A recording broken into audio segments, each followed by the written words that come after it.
The Arts and Sciences at NYU Shanghai, the university's largest division, instructs all of our students in a wide variety of areas, including interactive media arts and business, Chinese, psychology, math, physics, history, neuroscience, and economics, and that's just to mention a few. Moreover, we take great pride in our interdisciplinary majors, specifically humanities, global China studies, and social sciences. And these majors reflect our commitment to providing a rigorous education in the liberal arts. In fact, the study of arts and sciences at NYU Shanghai for all of our students, regardless of major, begins on day one with the required first-year course, which is unique to NYU Shanghai, Global Perspectives on Society. I am teaching Global Perspectives on Society, which is a mandatory first-year course for all students who come to the university. In this course, we cover many great texts from the history of human thinking from multiple traditions. So the idea is to introduce students to big ideas and prepare them for their life in the university. We're here not just to learn, we're here to create. And the goal of our education is actually to train people to become next generation of innovators. I was fortunate to have a partner, Christian Grewell, who actually was also interested in the same topic. So he and I teamed up to teach this course on the innovation process. When I just came to NYU Shanghai, I was thinking, oh, I'm gonna be a PhD student in chemistry. But when I started to meet people, and then I realized, oh, I can take also some art classes. And then when I started to take some art classes, I realized that a lot of concepts that we have, for example, in chemistry, can also be really beautifully represented in arts. Now I understand how I can use programming to create art, how I can use the same programming to create science. I think history is really made up of the stories that we tell ourselves about the past to make sense of who we are. And the way we talk about the past is important for how we think about our future as well.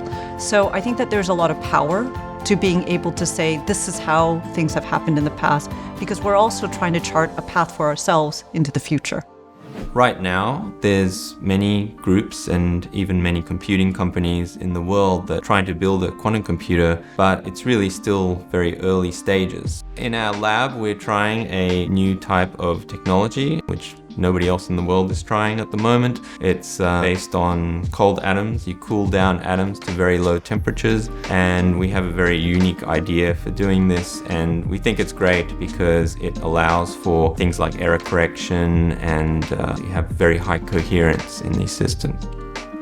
The more you study something like neuroscience, the less you feel you know about it, or the less you feel like we know about it as people, as scientists, and that makes it all the more interesting.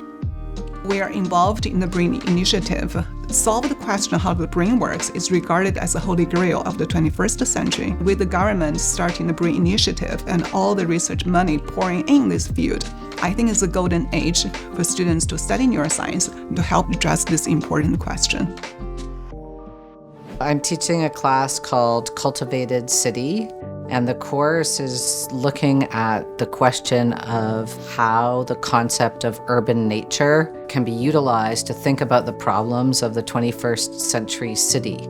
We have so much to learn from the city itself. I try to get the students not to learn a theory in a book and then go try to apply it into the city, but rather to say, no, the city can teach you. The one exciting thing about the work that I'm doing is that it involves undergraduate students at every level. Ideally, involving undergraduate students at their freshman level. So as soon as they enter the university, joining a research team, getting active and engaged in the research we're doing can help shape their entire trajectory. And I'm also a business and finance student, but I also started to choose social science course to study because I studied a course called Intro to Global Health. I feel like studying such a course really gave you a very deep understanding of what social science means and what like public health means. Especially how from an individual perspective, public health can actually scale up to the entire human being. In Global China Studies, we really emphasize this idea of studying China in China. So taking students to Dunhuang is part of this big program. In this way, they not only master the knowledge by looking at a real cave, but they also get into this opportunity to really practice the skill, is completing something. telling people something, showing something off to the public. And I think this is going to be their mission for the rest of their life, to do something real. I'm a sociologist. I conduct research on China. The course I taught is called Social Change in Contemporary China. I brought students to Huaxi village in Jiangyin. It was a very great trip. Students really like it. Here in NYU Shanghai, I teach a class. The largest class is 18 students. Sometimes I teach 5 or 10 students. I had a great opportunity to interact with smart undergraduate students and I get them involved in some of my research projects. I study social science here in NYU Shanghai with the focus on political economy. Inequality is something that I'm very deeply interested about because it studies how different groups, different classes in society interact, and nowadays I think there's a lot of conflict coming out of class struggle. This is something that I would pursue in the future. I think IMA is the reflection of liberal art and multidisciplinaries because you gotta learn a lot. Technologies, coding, arts, and also some really abstract things that will push you or make yourself stand on another side or different point of view to think about the question or the society we're facing. I'm really proud of IMA. The Faculty in Arts and Sciences at NYU Shanghai prepare our students to live a rich life and to pursue a full range of careers.